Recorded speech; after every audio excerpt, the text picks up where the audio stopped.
In the heart of the lush Zuberi kingdom, surrounded by mountains that breathed mist and forests that whispered secrets, there lived twin sisters named Abini and Amara, known across the land for their unmatched beauty and their voices that could charm even the fiercest warriors. The people believed the twins were born under the blessing of Oguna, the goddess of love and destiny, and that their souls were bound not only by blood but by fate itself. Every year, during the festival of the crescent moon, they performed the sacred dance of reflection, where twins across the kingdom celebrated the bond of unity.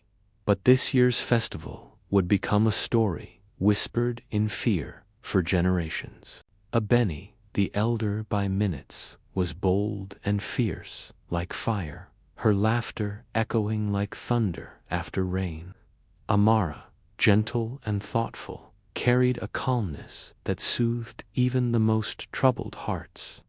Both had secret lovers. Abini's heart belonged to Cato, a warrior from the northern hills, known for his courage and shadowed eyes, while Amaris was captured by Tariq, a traveler with silver tongue and stories that shimmered with lies disguised as dreams. Unknown to the twins, the two men shared a dark past. They were brothers born from betrayal, outcasts who once swore revenge against the kingdom that had banished their father for treason. As the night of the festival arrived, the air trembled. With drums, torches flickered like restless spirits, and colors painted the sky. The twins, dressed in gold and crimson, danced beneath the moon, their movements so in sync that it seemed the goddess herself watched through their eyes. The crowd cheered, and yet among the faces, Cato and Tariq watched not with adoration, but with hunger and vengeance masked behind smiles. When the dance ended and the moon stood high, the twins vanished from sight, leaving behind only two golden anklets and a silence that froze the festival in horror. Panic spread through the kingdom as search parties combed the forests and rivers, but no trace was found. Whispers of witchcraft began to rise, and the old priestess of Oguna claimed she saw a vision, two shadows leading the twins into the valley of lost echoes, a forbidden land said to devour souls who enter with deceit in their hearts. Days passed, grief turned to rage, and the king declared that the gods had been angered by mortal sins. But far from the kingdom, deep within the valley where sunlight never lingered, Abeni and Amara awoke bound by vines that pulsed like living veins, the air thick with the scent of ash and sorrow. Standing before them were Cato and Tariq, their eyes glowing with a strange golden light. "You were never meant to belong to this kingdom," Cato said softly, his tone laced with both love and madness. "You belong to us, to the blood that was denied its throne." Amara's tears glistened as she whispered, "You lied to me, Tariq. You said your heart sought peace." Tariq knelt beside her, brushing her cheek. Peace dies when justice is denied. And in that moment, the twins realized they were not captives of love, but prisoners of vengeance. The forest trembled as if the spirits themselves mourned, and from the shadows, the goddess Oguna watched with sorrow, for she knew that love twisted by pain would soon awaken something far darker than betrayal. The air in the valley of lost echoes was heavy with sorrow and silence, broken only by the faint whispers that seemed to rise from the earth itself, as though the land remembered every soul that had entered it in despair. Abeni and Amara sat bound near a dying fire, their wrists raw from the twisted vines that held them. while Cato and Tariq stood at the edge of a blackened stream whose water shimmered with silver reflections of unseen stars. The twins' hearts throbbed with fear, but beneath that fear stirred something stronger, an unspoken connection, a silent promise that one would never let the other fall. "You don't have to do this," Abeni said, her voice sharp as a blade despite the tremor in it. Cato turned to her, his expression torn between love and fury. "You don't understand, Abeni. This kingdom took everything from us. My father, my honor, our home. You and your sister are the only part of it that was pure." Amara's soft voice cut through the gloom. "Love cannot grow from hatred, Cato. You seek to destroy what you say you cherish." But Tariq only laughed quietly, his eyes gleaming in the dim firelight. "You think the world cares for love, little dove? The gods turned their faces long ago. Only vengeance answers now." The wind howled through the valley, carrying with it faint cries that seemed human yet came from nowhere. Abeni's sharp eyes caught carvings on the stones around the ancient markings of Oguna's curse. The valley was not merely forbidden, it was alive, feeding on the guilt of those who entered. "If you kill us," she said, her voice low, "the valley will claim your souls too." Cato hesitated, the fire flickering in his gaze. Tariq's grip on his spear tightened. "Don't listen to her," he hissed. "The gods are dead. This valley is ours now." But the ground shuddered beneath them, as if in warning. The stream's silver glow deepened into red, and the whispers turned to moans. The vines around the twins pulsed with strange warmth, loosening slightly, as if responding to their heartbeat. The sisters exchanged a glance wordless, but full of resolve. Amara closed her eyes and began to hum softly, the same melody they had danced to at the festival of the crescent moon. The sound was fragile but pure, echoing through the valley. The air shimmered, and a faint image of Oguna appeared above the streamer, woman of light and shadow. Her eyes filled with grief. "My daughters," her voice murmured, echoing like the wind through trees, "even love must bleed before it heals." Kaito dropped his spear in terror, while Tariq fell to his knees, clutching his head. The goddess's image turned to mist, but her power lingered. Abeni felt the vines break, her body free once more. She lunged forward, pulling Amara away as Cato reached for her hand, desperation in his eyes. "Don't go," he begged. "You are all I have left." Abeni's heart ached, but she whispered, "Then let go of your hate, or you will lose everything again." She pulled Amara toward the edge of the valley, the ground trembling beneath their feet. Behind them, Tariq screamed as the whispers grew louder, swirling around him like ghosts of the past. The twins ran until the mist thinned and the air grew warmer, collapsing beneath an ancient baobab tree. The moon hung low, bleeding red across the horizon.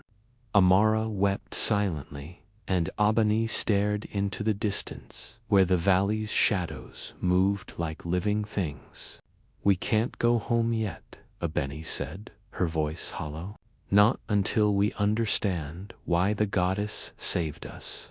And somewhere deep within the valley, Cato's voice echoed faintly, a broken whisper of regret that the wind carried away into the night. The dawn broke pale and silent over the distant hills as Abeni and Amara stirred beneath the ancient baobab tree, their bodies bruised but their spirits unbroken. The air smelled of damp earth and burnt ash, and somewhere in the distance, a drumbeat echoed faintly, like the heartbeat of a restless god. The sisters rose slowly, their matching golden anklets glinting faintly in the light, reminders of the world they had left behind. "We cannot return to Zuberi yet," Amara whispered, her voice trembling.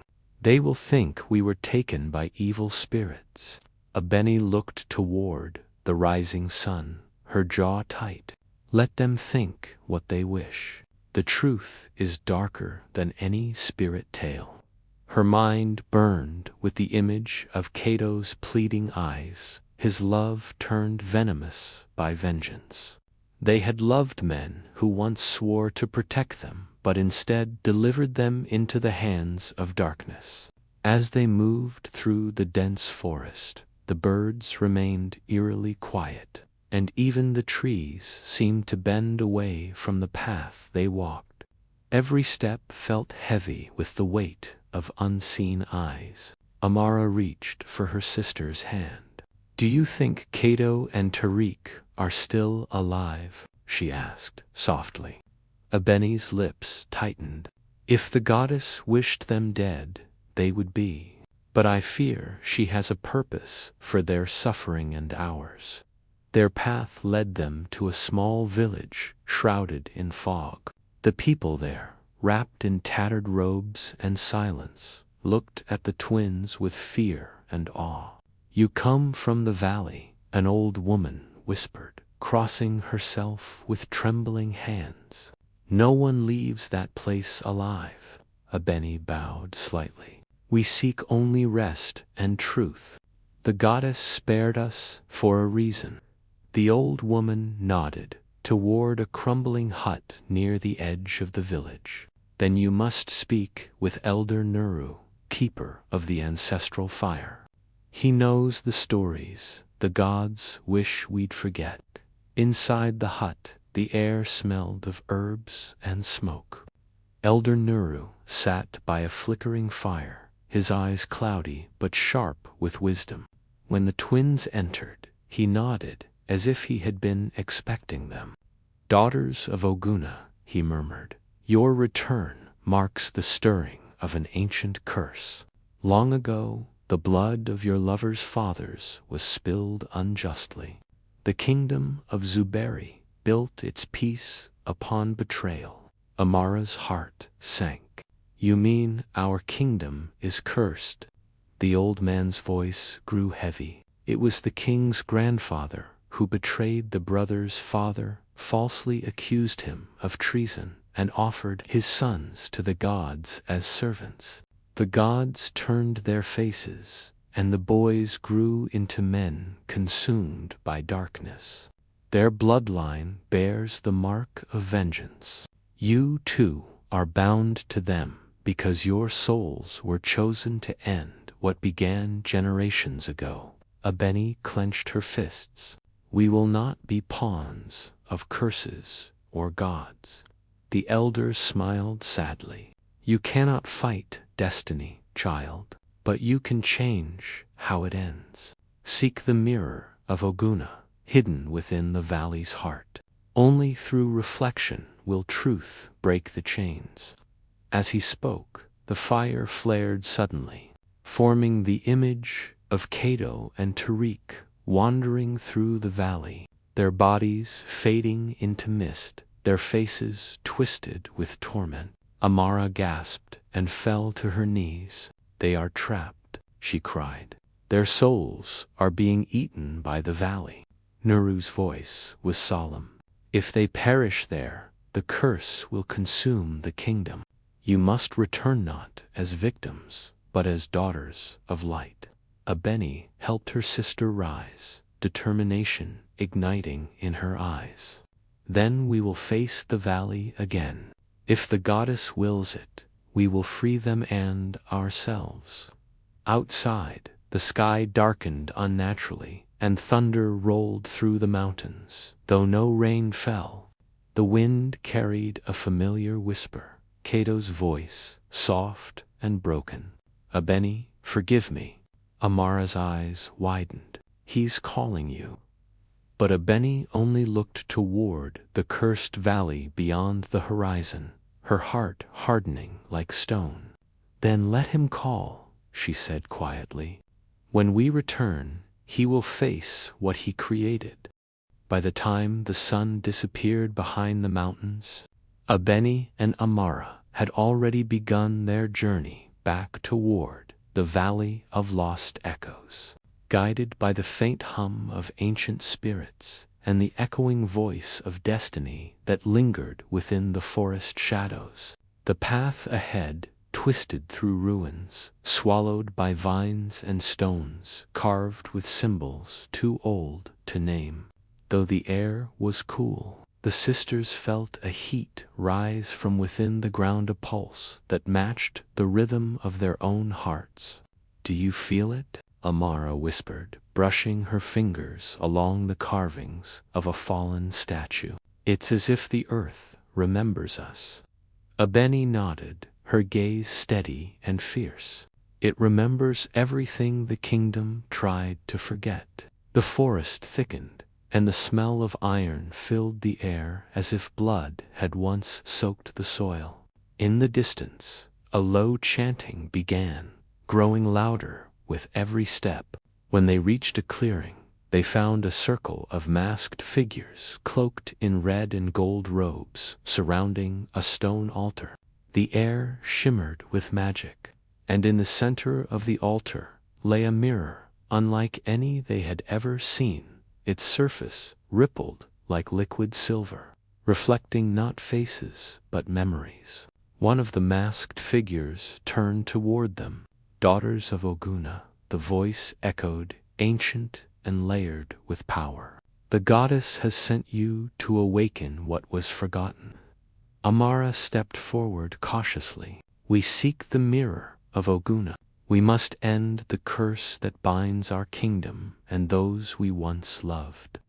The figures lowered their hoods, revealing faces marked with the sigil of the goddess, each one glowing faintly blue. "Then look within," they said as one, stepping aside. The sisters approached the mirror. As Abeni peered into it, her reflection melted away, replaced by scenes from centuries past. The betrayal of Cato and Tariq's father, a loyal general accused of treason by the king's ancestor, the execution at dawn, and the screams of two boys swearing vengeance.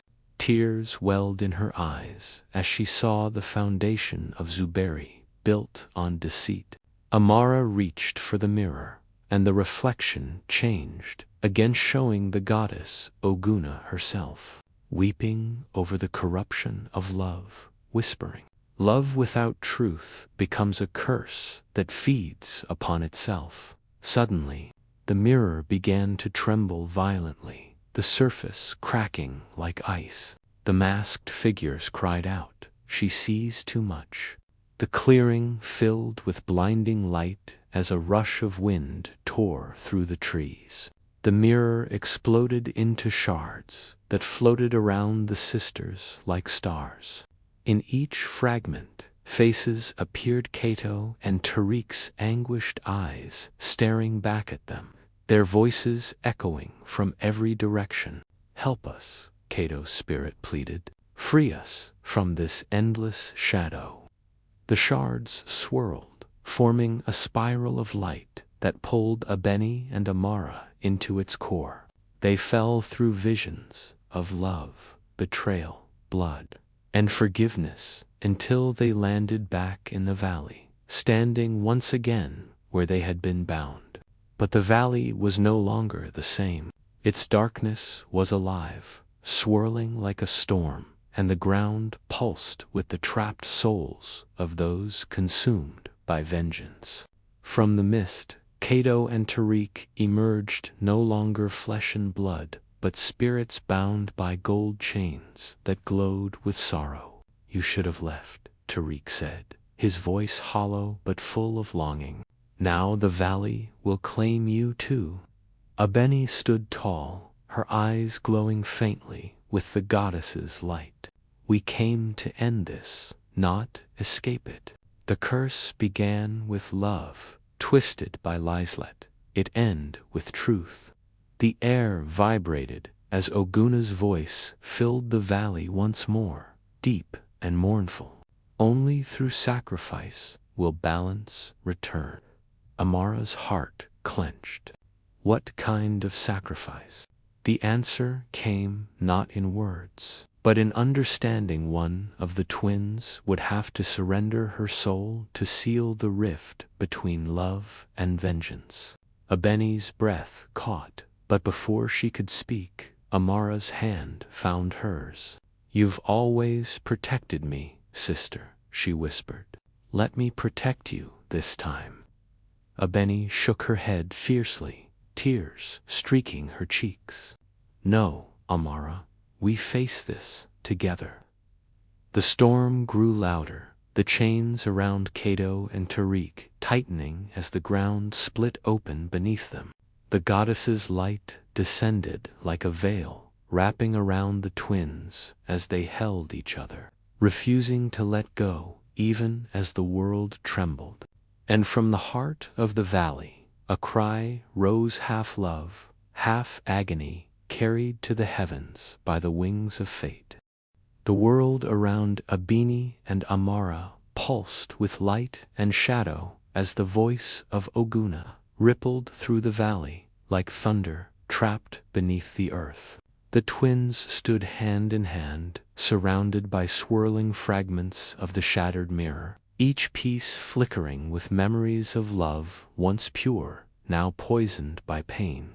The spirits of Cato and Tariq hovered before them, bound by golden chains that burned with every breath they took. "You cannot free them without a price," Oguna's voice echoed, soft yet commanding.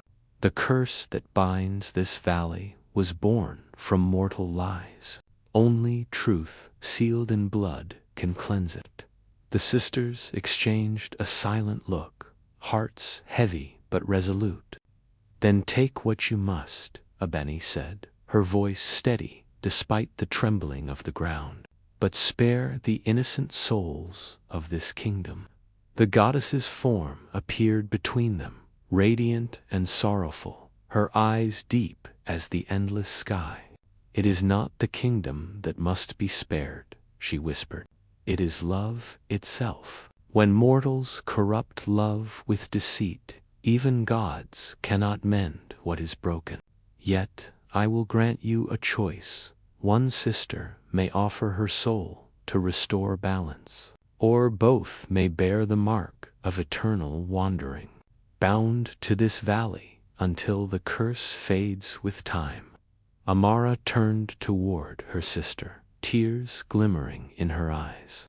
"You've always been the strong one, Abeni. Let me be the one to pay." But Abeni shook her head fiercely. "No, Amara, you carry the kindness that this world still needs. If one of us must remain, it will be me." Their argument was cut short by a sudden roar of wind as Cato's spirit lunged forward, his face twisted in anguish. "No, this is not what I wanted. It was never supposed to end like this." The golden chains around him flared, dragging him to his knees. "I loved you, Abeni," he whispered, his voice breaking. "Even in my hatred, I loved you." Abeni's heart ached, but she stepped closer, her hand brushing the edge of his fading form. "Then prove it, Cato. Let go." For a moment, silence reigned. Tariq, his eyes hollow, yet filled with remorse, turned to Amara. "Forgive me," he said. "My love became a weapon. I thought vengeance would fill the emptiness, but it only consumed me." Amara reached out, her touch passing through him like wind through smoke. "Then let this be your redemption," she said softly. The goddess raised her hands, and the valley erupted in light. The earth shook, and the vines that once bound the twins rose from the ground, glowing with divine fire. "The time has come," Oguna declared. "Choose your path." Abeni looked at her sister, their eyes meeting one last time in silent understanding. We were born together, Amara said. Will not be torn apart. The goddess hesitated, as if moved by their bond. To defy divine balance is to walk in endless shadow, she warned. So be it, Abeni whispered.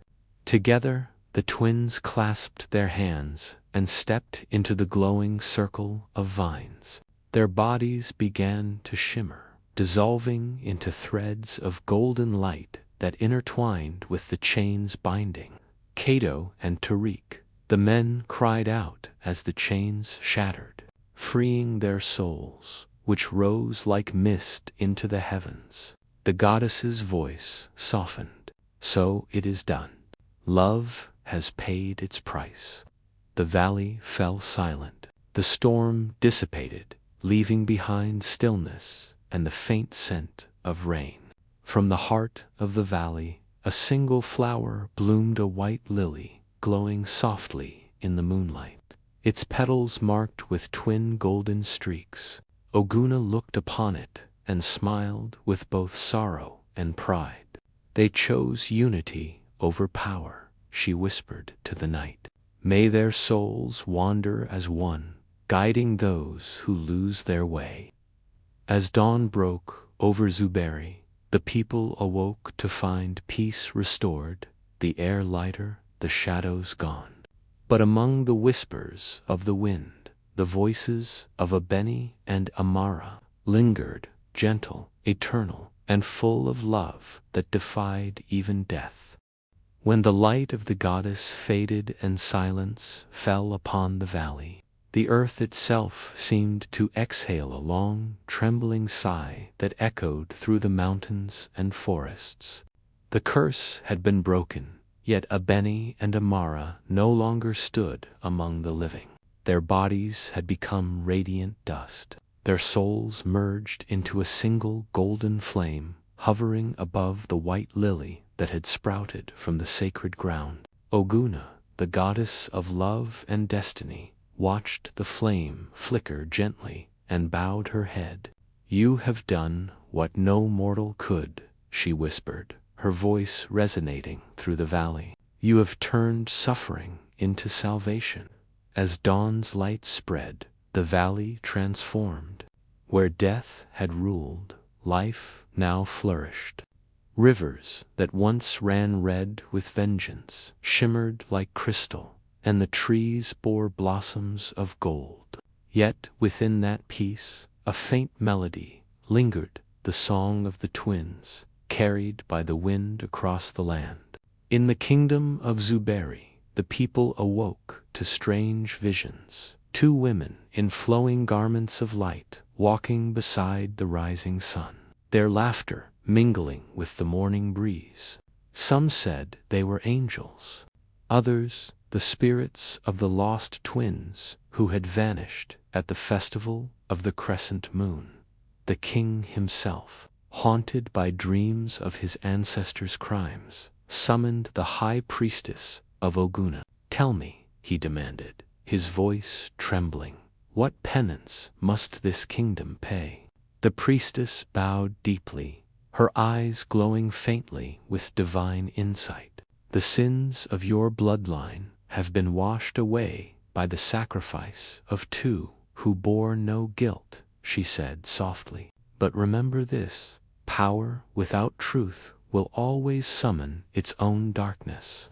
The king wept openly before the court, and from that day the kingdom outlawed vengeance in all forms. Statues of Abeni and Amara were raised beside the temple of Oguna, twin figures carved from marble, holding hands, their faces serene and eternal. Pilgrims came from across the lands to lay flowers at their feet, praying for forgiveness, love, or courage. Yet even as their legend grew, the twins' spirits wandered beyond mortal sight. They drifted through the forests and mountains they once called home, unseen guardians of those who lost their way. On nights when the moon hung low and red, travelers spoke of two lights moving through the mist, one gold, one silver, guiding the desperate back to safety. In one such night, a child lost in the woods heard a soft voice singing a lullaby older than memory. When he followed it, he found a glowing lily blooming in the dark, and within its petals 2 tiny sparks danced like fireflies. The child carried the story home, and it spread through the kingdom. The twin spirits protect us still. Deep within the heavens, Oguna watched and smiled, though tears shone in her eyes. Even I, she murmured, could not have written such love. Yet peace was never meant to last forever. In the shadows beyond mortal understanding, something stirred, the remnants of Cato and Tariq's spirits, not malevolent but restless, unable to ascend fully. Their love and guilt tethered them still to the mortal plane. On a storm-laden night, 2 streaks of lightning struck the sacred valley where the lily had bloomed, splitting the earth and releasing faint silhouettes of the brothers, now bound by silver flame. They freed us, Cato's voice whispered. But can we live without them? Tariq's reply came like a sigh. Perhaps not live, but we can remember. They knelt before the glowing flower, their spectral hands brushing the air where the twins' light had once shimmered. And for the first time since death had claimed them, the valley pulsed with warmth rather than sorrow. In the mortal world, those who passed near the valley swore they could hear 4 voices singing instead of 2, the harmony of love, forgiveness, and unity reborn. From that day forward, the valley was no longer feared. It became a place of healing where broken hearts came to find peace. The legend of the twins who were kidnapped by their lovers became more than a storiette, became a testament to the power of love that transcends betrayal, vengeance, and even death itself. Centuries passed, and yet the legend of Abini and Amara refused to fade from the hearts of the people. The Valley of Lost Echoes, once cursed and feared, became a place of pilgrimage where lovers, wanderers, and seekers of truth came to kneel before the blooming white lily that glowed even in the darkest nights. The villagers spoke of how, on certain moonlit evenings, 2 silhouettes could be seen dancing upon the mist-twin figures bathed in gold and silver, their laughter mingling with the wind as though the heavens themselves rejoiced in their bond. Generations of kings came and went, and the kingdom of Zuberi thrived under the values the twins had died to restore: truth, unity, and mercy. The temple of Oguna stood tall upon the mountain's edge, its walls adorned with murals of the goddess cradling the spirits of the twin sisters in her arms, her tears watering the earth that gave birth to peace. Yet deep within the valley, something eternal stirred. The souls of Abeni and Amara had long transcended mortal suffering, their essence now part of the world's pulse, woven into the wind that cooled the night and the sun that kissed the morning dew. They became one with nature, their voices living in every songbird, every whisper of leaves. But still, there lingered the faint ache of unfinished love, a yearning not of pain but remembrance.